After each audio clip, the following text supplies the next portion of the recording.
Pathfinder tool is also known as the what? The magic cookie cutter, right? And so you can use the Pathfinder tools just like you would a cookie cutter. What's the key command to make a new document? Control N. Go ahead and click Control N, and let's name this document Pathfinder. It doesn't matter your orientation, your page orientation, I should say.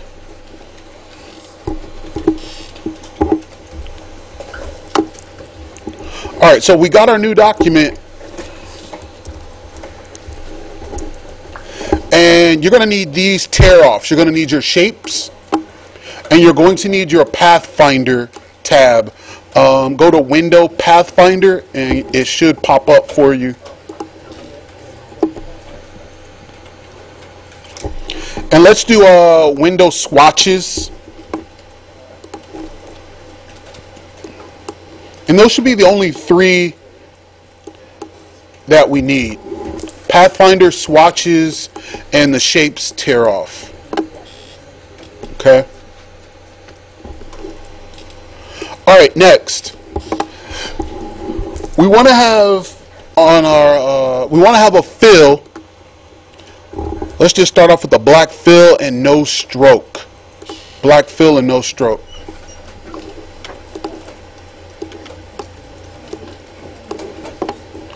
And let's make 4 shapes on our page.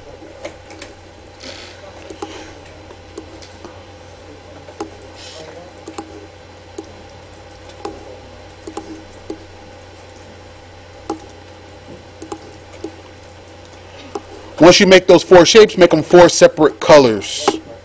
So if you go to your swatches, you can click and drag, or you can just click on the shape and make them 4 separate colors.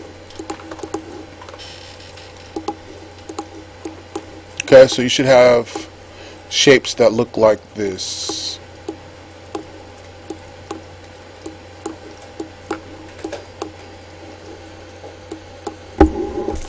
Now, just like we were talking about earlier with the magic cookie cutter, what you're going to need to do,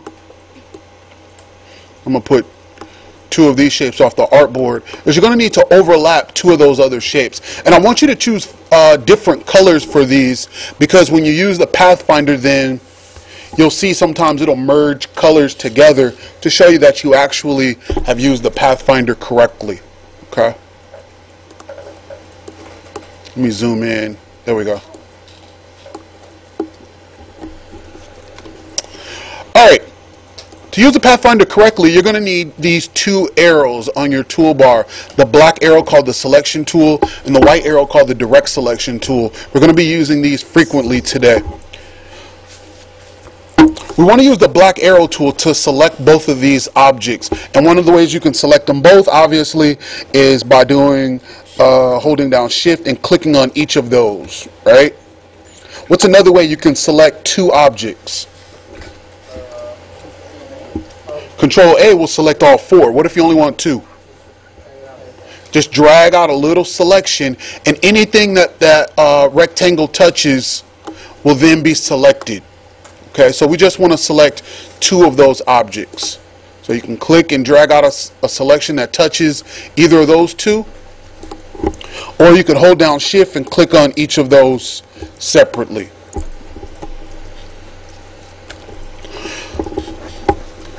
So now, when you use the Pathfinder tool, and again, it's under Windows Pathfinder, Window Pathfinder. When you use the Pathfinder tool, you need to have more than one object selected. Okay? You need to have more than one object selected. So select both of these.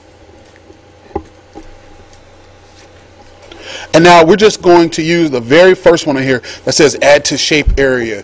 So when you click on Add to Shape Area, you're going to notice that the bottom object is turned the same color as the top object. And again, the computer doesn't know what you're doing unless both of those objects are selected.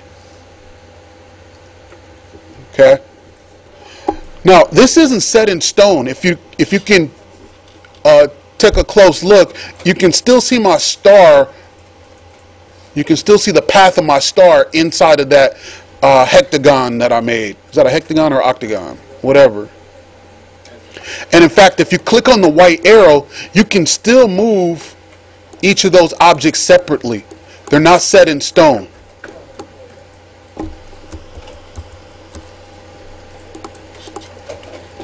So if you click on the white arrow, you can move them separately. You can move them around like that.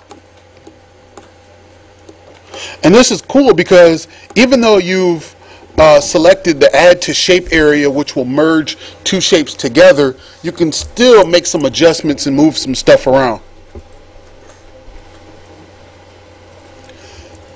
Now, in order to set this in stone so that the computer really sees this is only one shape, what you'll need to do is to click back on your black arrow and select the group then that we merged together and hit this button here called expand on the Pathfinder palette.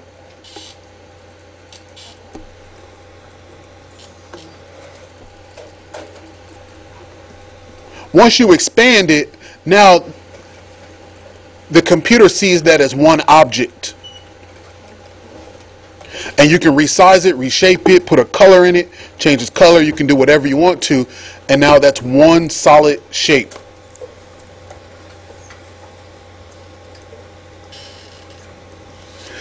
Now, when I first started using the Pathfinder, it was kind of tricky for me, and it took some practice. And so to practice, what you guys can do is hit Control Z a couple more times until you get your two color shapes back. No matter what you've done, there you go. You got your two color shapes back, and then try it again. Select two objects, first button, add to shape area, hit expand. Okay. Once you got expand down, now you can move on to some other stuff on the Pathfinder. So we're going to Control Z till we get our two shapes back again, overlap them, select them both, and we're going to click on the next button, subtract from shape area. So now we're using it like a true cookie cutter. We're subtracting the first shape out of the second shape. And again, you can still select the white arrow tool and you can move like I'm moving this star around. This isn't set in stone. So if I want this star to subtract like that, or I could even shrink down this star.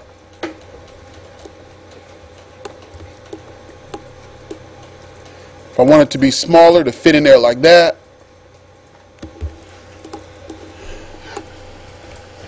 It's not going to set it in stone until I select both of those objects again with my black arrow and hit this expand button.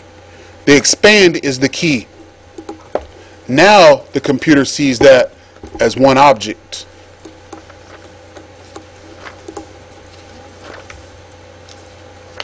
Okay, so it's that expand button that really sets it in stone.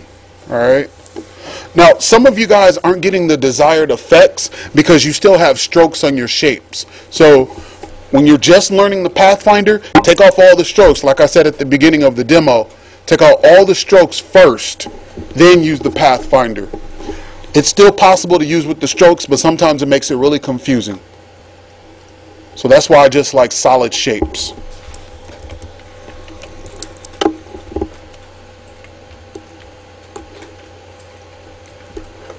Once you get something that you like, move it out of the way.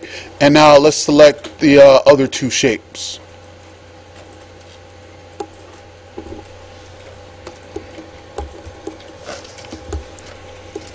So here I got a circle and I got a rectangle.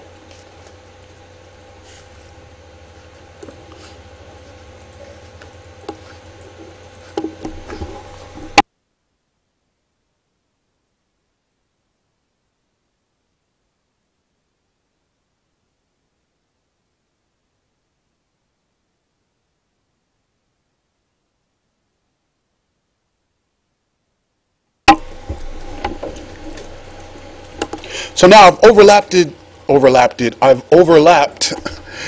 circle and the rectangle. Now let's see what else is on the Pathfinder. Intersect shape areas. Take a look at what that does. It only leaves the parts that intersect, the parts that overlapped. It's not set in stone till I hit expand. Once I hit expand, there we go.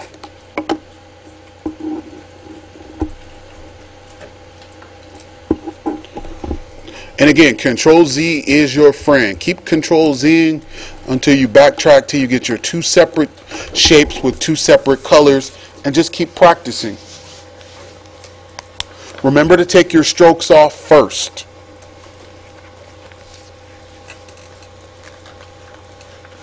You should have no strokes in any of these.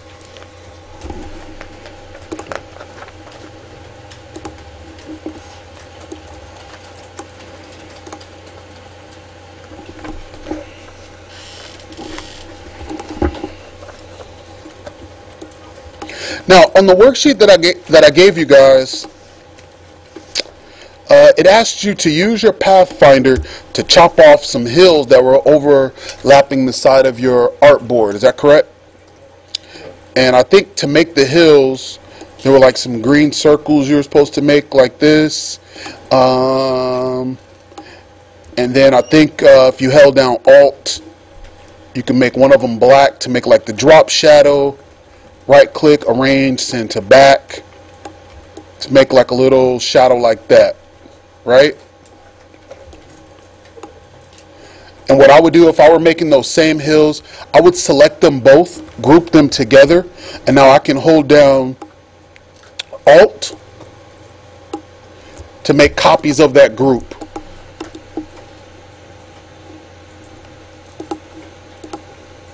Okay, so I think when you were done, it ended up looking like that.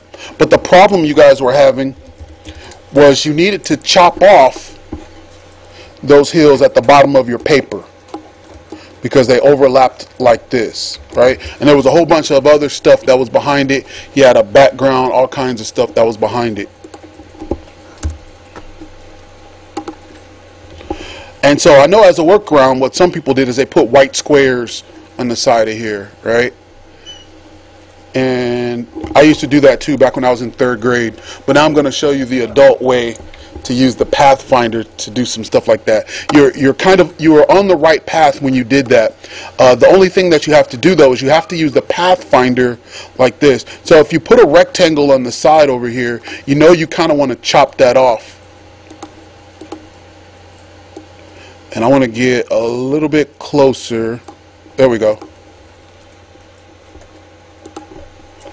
So now all you got to do is select these two as a group, but now it's a matter of which Pathfinder do I use. The one that you're going to use is this first one here called Divide. When you divide, you're like nothing happens. Well, if you take a closer look, something really unique happened.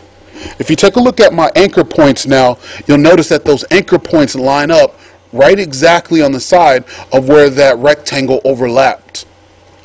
Okay, so that shows you that those pieces are separate. Those are now pieces. That isn't just one shape anymore. Illustrator broke that off into pieces. And so what you can do now is you can use your white arrow, your direct selection, to start deleting parts that you don't need. So if I click on the red rectangle, click on the red rectangle, hit delete. Did I Control Z too far? Yeah, I did. Let me, there we go.